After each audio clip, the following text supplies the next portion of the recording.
안녕하세요. 지방흡입을 연구하는 강남 더 MC원 원장 김창입니다. 요즘은 옛날과 틀리게 약간의 비만 환자들이 많이 있습니다. 그러나 조금 더 슬림해지기를 원하시는 분도 그만큼 많이 있죠. 그래서 수술요법인 지방흡입으로 라인을 교정하시는 분들이 많이 있습니다. 얼굴이든 광대, 심부볼, 이중턱, 턱라인, 목살, 등, 그다음에 자라목, 가슴 축소, 윗배, 아랫배, 팔, 그다음에 허벅지, 종아리, 엉덩이 등을 많이 흡입을 하고 있습니다. 지방 흡입은 부작용도 조금씩은 나타나고 있는 실정입니다. 그래서 오늘은 부작용에 대해서 잠깐 말씀드리고자 합니다. 지방 흡입이라는 것은 강제적으로 피부에 절개를 해서 지방을 흡입하는 겁니다. 보통 조각가들은 밖에서 칼로 조각을 하지만 저희들은 3mm 정도 상처를 내서 속을 다듬어서 겉을 만드는 겁니다. 그래서 굉장히 라인을 만들기가 어렵습니다. 그리고 일반 나무나 목재나 돌이 아니고 사람이기 때문에 사람마다 각자 체질이 틀리기 때문에 이런 부작용도 간과할 수는 없습니다. 그래서 지방흡입은 첫째 오시면 디자인하고요. 그 다음에 소독을 합니다. 그래서 수술대에 누워서 수면 마취를 하고 지방 흡입을 시작하게 됩니다. 여러분들이 많이 접하게 되는 부작용으로서 제일 많은 거는 붓기입니다. 흡입을 하기 전에 수액을 넣는데 그 수액에는 출혈을 없애는, 출혈을 될 수 있으면 적게 하는 에피네프린이라는 약이 들어 있습니다. 그래서 그거를 투메센트 용액이라 하는데 흡입하기 전에 그 수액을 몸에 넣습니다. 그거는 출혈을 없애고 붓기를 덜 하고자 함인데 흡입 캐뉼으로 흡입을 하게 되면 아무래도 속에 혈관들이 다치기 때문에 출혈이 조금은 일어나기 마련입니다.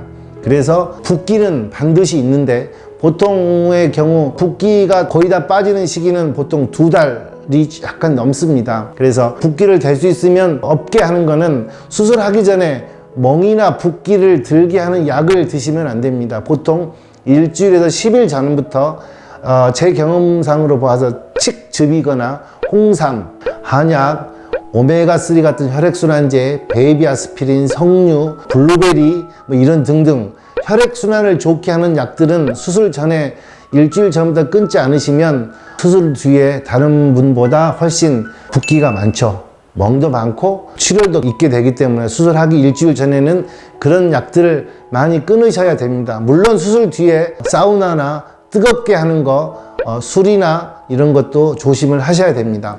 그래서 붓기, 보통 붓기는 한 2달 정도 가고요. 멍은 2주 정도 갑니다. 보통 빠르신 분들은 일주 안에 없어지기도 하지만 보통 2주 정도, 멍은 2주 정도 가고요. 그다음 혈종이라는 거는 피부 겉에 층만 주로 흡입을 했을 경우 그쪽에 데드 스페이스라는 게 있어요. 디펙트가 많으면 많을수록 수액이나 피들이 고여있기 때문에 혈종을 방지하려면은 층층이 고르게 흡입을 하셔야 됩니다. 그러면 혈종은 예방할 수 있고요. 이런 것들은 압박복으로도 충분하게 많이 진전되는 거를 예방하실 수가 있습니다. 그래서 이 압박복이라는 게 사실은 많이 중요하고 압박복도 압박복 기지에 따라서 탄력의 강도가 틀립니다. 압박복도 너무 얇은 압박복을 착용을 하시면 똑같이 압박이 되는 게 아니고 군데군데 되기 때문에 나중에 우리가 염려하는 피부 괴사가 올 수도 있어요. 피부 괴사라는 거는 피부층 가깝게 흡입을 했을 경우 오기도 하지만 압박복이 똑같이 압박이 되지 않았을 경우에 혈액순환을 방해하기 때문에 피부 괴사가 올 수 있죠. 보통 피부 괴사 같은 경우는 압박복을 처음에 입지 않고 탄력붕대 같은 경우를 사용하는 경우도 이런 일이 생길 수도 있습니다.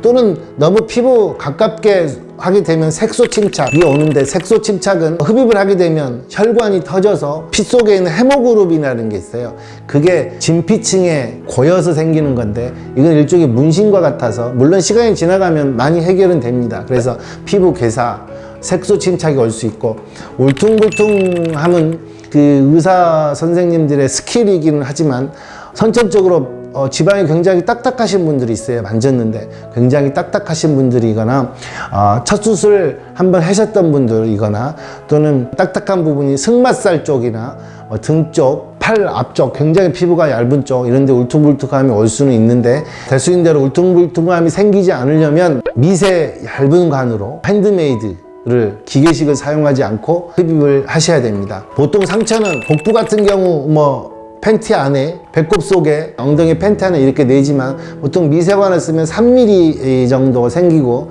또는 스킨 프로텍터라는 흉터가 커지지 않고 색소 침착이 안 되는 프로텍터를 쓰기 때문에 지금은 그렇게 크게 걱정은 안 하셔도 됩니다. 좌우 비대칭은 보통 우리가 좌우가 비대칭이 있는데 이거는 한쪽에 지방이 많아서 생기는 게 아니고 근육량이나 뼈의 모양 이런 것 때문에 생기기는 하지만 보통 좌우 비대칭을 없애는 방법들은 균일하게 지방흡입을 하거나 또는 보통 병원마다 각자 하는 방법이 틀리는데 시간을 재서 할 수도 있고 보통 여기에서 5분 했으면 이쪽도 5분 보통 병원마다 타이머가 있어요. 타이머를 하거나 오래된 경험으로 보면 우리가 그 좌우 비대칭은 예방할 수가 있습니다. 그 다음에 수면 마취에 대한 부작용인데 보통 우리가 그 우유주사라는 프로포폴을 사용하는데 프로포폴은 그 전에 사용했던 여러 가지 수면 마취 약보다도 굉장히 안전한 약입니다. 그래서 수면 마취에 대한 부작용은 거의 없습니다. 그렇지만 수술을 하고 나서 환자를 방치했을 경우 수술을 하고 나서 회복실에 환자를 놓고 다른 일을 봤다든지 다른 수술을 했다든지 그랬을 경우에 가끔 문제가 되는 경우는 있지 수술 중에 프로포폴 사고는 사실 거의 없다고 보면 됩니다. 이 정도는 의사분들이 응급조치를 다 할 수 있기 때문에 그렇게 크게 걱정은 되지 않습니다. 보통 염증은 우리가 수술하고 염증이 생기는데 우리가 소독은 열심히 하거든요. 모든 수술의 염증은 수술 중에 생깁니다. 그래서 저 같은 경우는 수술하기 전에 모든 항생제는 다 들어갑니다. 수술하기 전에 엉덩이 항생제, 혈관 항생제, 그 소독도 철저히 하고요. 그 다음에 수술 후에도 소독된 거즈, 저뿐만은 아니겠지만 그런 걸 사용을 해서 요새는 염증이 그렇게 많이 있지는 않습니다. 그렇지만 염증이 생기는 가장 큰 많은 원인은 기초 체력이 떨어졌을 때, 면역이 떨어졌을 때입니다. 감기를 심하게 걸렸거나 또는 해외여행을 갔다 와서 바로 수술하는 경우 면역력이 많이 떨어져 있는데 그 장시간 수술을 하고 수술하고 나서 아파서 못 먹고 또는 약도 등한시하고 그랬을 경우 생기는 거기 때문에 일단 수술 전에 체력 보강을 하고 그 다음에 수술 끝나고 난 다음에도 영양 섭취라든지 이런 걸 잘 하시면은 크게 문제는 없을 겁니다. 그 다음에 우리가 제일 걱정스러운 거는 지방 흡입을 했는데 효과 없음입니다. 효과 없음은 생각보다 많습니다. 이거는 많은 효과 없음이지 효과 없음은 없을 것 같고요.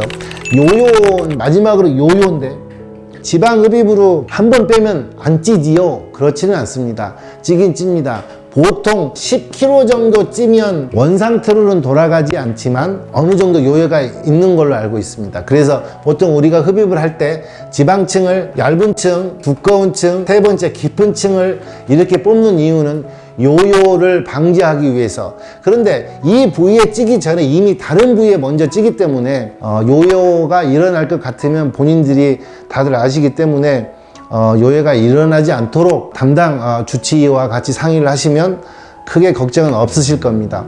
그 다음에 마지막으로 이제 피부의 처짐인데 피부의 처짐은 여러 가지 상황이 있습니다. 체중이 워낙에 많이 나가셔서 대용량을 하셨다든지 워낙에 피부가 얇아서 탄력이 떨어지시는 분, 수술하기 전에 체중을 빼신 분들이 있어요.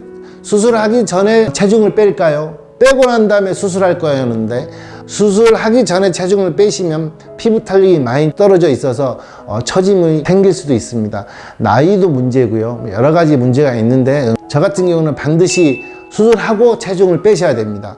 수술 받으시는 병원에 가서 상의를 하시면 될 것 같고 피부 처짐을 예방할 수 있는 방법은 이렇게 세 층으로 빼는 방법도 있지만 압박복이 중요할 수도 있습니다. 보통 우리가 복부를 지방흡입을 했을 경우에 아랫배 처짐이 제일 걱정이거든요. 또는 배꼽 위에 처짐이 걱정이 되는 수도 있습니다. 수술을 하고 나서 처짐이 예상이 되면 압박복을 입으실 때 처짐이 예상되는 곳에 수건을 받쳐놓고 처짐이 해결이 될 때까지 그거를 계속 관찰하고 수술하시는 병원에 가서 상담을 하시면서 처짐을 최대한 예방하실 수가 있습니다. 처짐이 생기는 곳에 수건이라든지 이런 거를 덧대시면 처짐을 최대한 예방하실 수 있을 것 같습니다. 감사합니다.